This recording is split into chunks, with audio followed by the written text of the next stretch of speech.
Salut les gars, on se retrouve en ce mardi 24 juin pour faire le point sur le Real Madrid et ses prochains rendez-vous. Comme d'habitude, on commence par le calendrier à venir. Le prochain match est programmé pour le 27 juin, soit dans la nuit de jeudi à vendredi à 3 h du matin, face à Salzbourg. Ce duel est capital pour la suite de la compétition. Les Madrilènes et les Autrichiens comptent chacun 4 points après 4 rencontres, donc une victoire assurerait non seulement la qualification du Real, mais aussi la première place du groupe. Côté coulisses, grosse news, Kylian Mbappé a réintégré l'entraînement. Après avoir été freiné par une grosse fièvre, on peut presque dire blessure, tant ça l'a ralenti, il semble de nouveau au top pour préparer le choc contre Salzbourg. On l'avait vu absent lors des 2 premiers matchs, et tout le monde piaffe d'impatience de le retrouver sur le terrain en club. Même s'il ne sera sans doute pas titulaire d'entrée, on peut miser sur une entrée en fin de rencontre, peut-être pour les 10 ou 20 dernières minutes. Petite remarque visuelle, on devine sur les clichés d'entraînement que Kylian a perdu un peu de masse musculaire. Ses jambes paraissent plus fines qu'avant, conséquence normale du virus et d'un appétit en berne. Maintenant, place à la reprise de la masse et du muscle.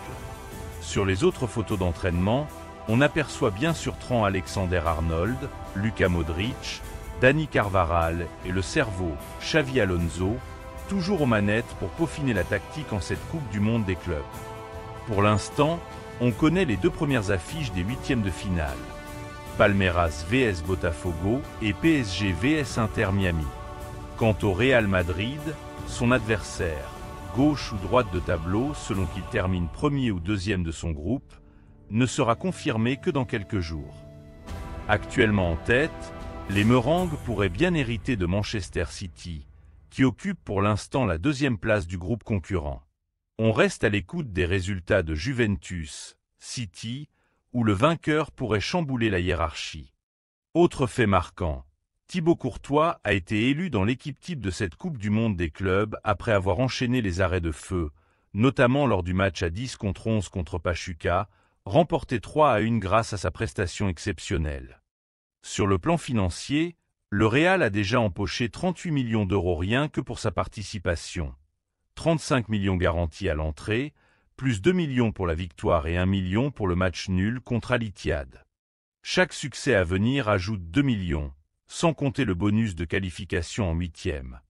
Au final, le club peut espérer jusqu'à 150 millions de dollars si la compétition se termine en apothéose. Place aux critiques. Marco Asensio a pris un rouge professionnellement inutile à la 7 minutes, privant ses coéquipiers d'un joueur dès le début de la rencontre. Malgré tout, le Real l'a emporté et Asensio a publié un message plein d'optimisme sur Instagram, affirmant qu'il renverserait la vapeur. Courtois et Fede Valverde lui ont déjà envoyé des messages de soutien, tout en lui rappelant l'importance de rester intelligent et concentré. Étant dernier défenseur, une faute est forcément synonyme de carton rouge. Dans le registre des satisfactions, Rodrigo s'est illustré, enchaînant un grand nombre de passes et d'actions décisives durant les 2 premières journées, là où d'autres n'ont pas toujours été à la hauteur. Ses statistiques: 31 touches de balles décisives, 11 passes clés, 127 passes réussies, 10 dégagements et 6 têtes remportées, ce qui fait de lui le joueur le plus en vue du Real pour ces 2 matchs. Mercato Inside. Xavi Alonso réclame un milieu si un gros poisson s'en va. Le Brésilien Rodrigo serait sur le départ pour Arsenal contre un chèque d'au moins 90 millions d'euros, ce qui libérerait la place pour recruter un milieu de haut vol. Les rumeurs le disent en partance depuis mars. On suit ça de près chaque semaine. Côté blessure, Jude Bellingham doit subir une opération à l'épaule après la Coupe du Monde des clubs, avec une indisponibilité estimée à 3-4 mois. Retour probable entre octobre et novembre, début de saison manqué, mais c'est pour mieux rebondir. Anecdote rigolote. Un tifoso au départ en maillot du Barça s'est fait huer par les socio-madrilènes lors du dernier match, avant de jeter son maillot adverse pour enfiler fièrement celui du Real. Apparemment, son joueur préféré est Mbappé. Toujours mercato, un défenseur à 40 millions d'euros a été proposé, mais le Real, qui préfère économiser pour les recrutements libres, type Konaté, a décliné l'offre. Alaba, quant à lui, fête ses 33 ans aujourd'hui.